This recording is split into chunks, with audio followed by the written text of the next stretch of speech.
Well, it looks like President Trump is extending that olive branch to NFL players. In fact, he said professional athletes, let's find a way to end this feud over the flag and the national anthem. Today, President Trump said, well, he wants to hear recommendations from the players on who they think should receive pardons. Take a listen.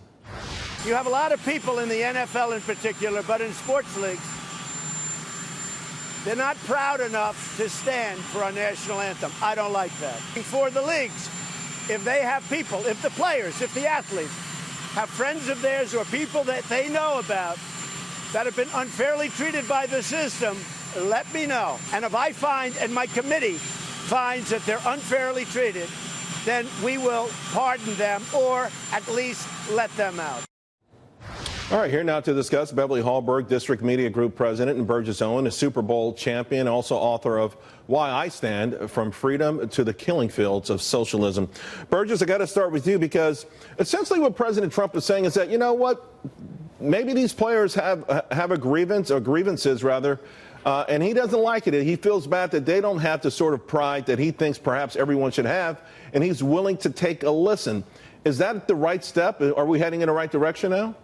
Absolutely, Charles. And let me just say this, one word, checkmate. We have to separate these young men who have been raised in an environment where they really, in their heart's heart, they're trying to do the very best they can with information they've been trained to been brought with. But on the other hand, we have socialists and Marxists in the background that do not want this to happen. You're going to find that they're going to try their best not to have these young men to meet with the president because they have the opportunity now to see the heart of a president who cares about the black race and that, in essence, is making such a game-changing difference. So I'm hoping these young men will take advantage of this, go to the president with people that they want to impact, bring these families back together again, and let's start fighting against the narrative of the left. Beverly, I know from reading your Twitter feed that you think President Trump made a mistake with regard to the Eagles, but to Burgess's point, is the ball back in the players' court, no pun intended? I think so. This is a 180 from what we saw on Tuesday. Just personally, I was planning on going to the White House that day with some Eagle fans, some friends of mine who were highly disappointed that the president made this move. And just some background on them. They're conservative. They voted for Trump. They're extremely patriotic. They just wanted to celebrate their team. And the big mistake that President Trump made is I think he made it about him.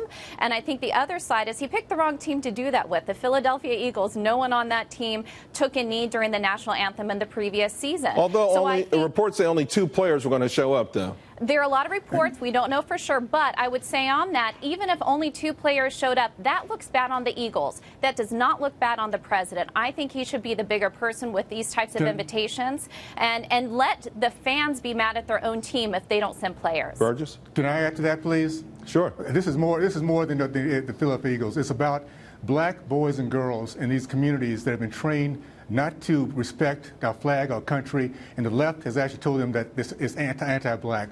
So no, the president is doing one of the greatest things. Well, would you say though, Burgess, that if someone said, hey, you know what, that if you're born in a ghetto and all you've seen is despair, poverty, hardship, I don't know that you necessarily have to be trained to feel that way, but it certainly is reinforced. And you would think that perhaps someone who starts to make $25 million a year and gets to see the outside world can certainly break that cycle. So are they really, or is it about training, being trained that way, or is it about being born in a set of circumstances where you're disadvantaged and not even believing or thinking that society cares about you? Well, it's being in a position where you're trained to think through this. When you have 75% of the black boys in the state of California this last year cannot read and write, then we're going to have a hard time having a conversation about who's at fault. At the end of the day, we have leftists who have trained our boys that oversee these communities that's totally hopeless. When they get these great contracts, they just can't change the way they think because they've grown up in a certain way. So this is a chance now for them to see where the policies of destruction really have been. And a president who cares about the race enough to start giving them an opportunity. You know, Beverly, Meek Mill was on his way to the White House. He was talked out of it. Some other famous blacks have been talked out of it. I hope that type of shaming doesn't go. I really hope, and maybe the Kim Kardashian situation might have shined the light that, hey, you can get things done even if you don't support the president. She's come out and said she doesn't like him. She hasn't voted. She didn't vote for him.